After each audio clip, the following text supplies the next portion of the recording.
I found the group so supportive after not having had much to do with anyone else who'd had an abuse history as a boy, to have 8 to 10 other guys there who had been through very, very different, a broad range of experiences, but we all shared the brotherhood of having been assaulted and abused and used.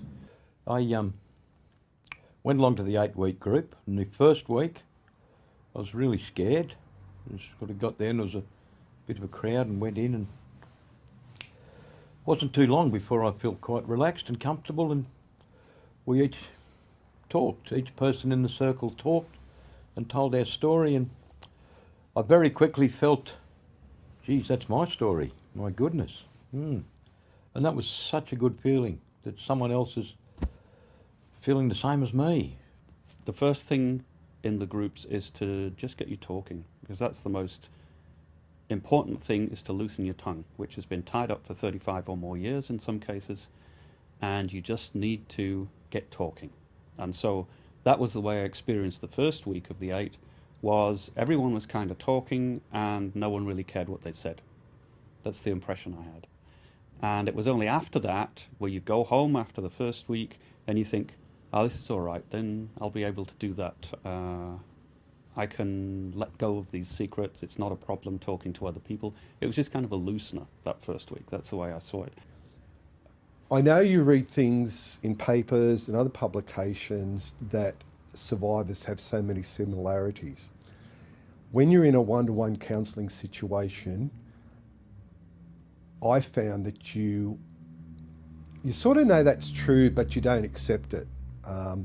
But when you're there with other guys, it makes it completely different. So you see that things that you read about in terms of statistics, commonalities, all those sort of things do exist because the guys there are saying that. Whereas still on a one-to-one counselling situation, you still feel quite isolated because you're in with a professional who may or may not have been through that. But when you're sitting in a room with guys who've been through similar things, that really drives it home.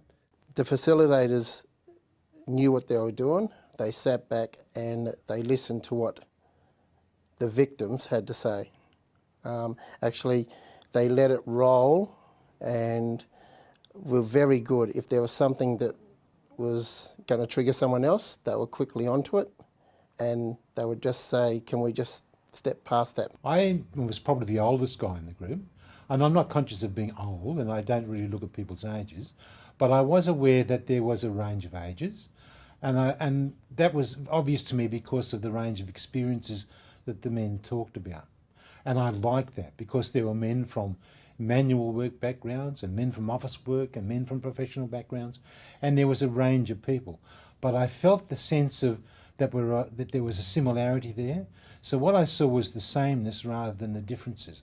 And the sameness I saw was that we all have some degree of suffering here that we would like to avoid or escape or deal with, and that together we can do something about this. I had the sense that there was a sense of purpose in the group, that we could actually do something. Yeah. Being acquainted with individuals that have lived a similar path to me in regards to their ways in which they dealt with their pain and their adversities.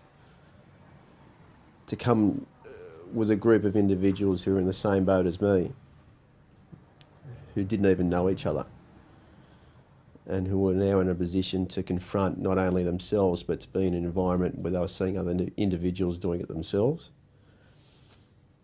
was probably the most, as I said, the most memorable thing I've ever experienced in my life, because it's the first time ever I've been validated.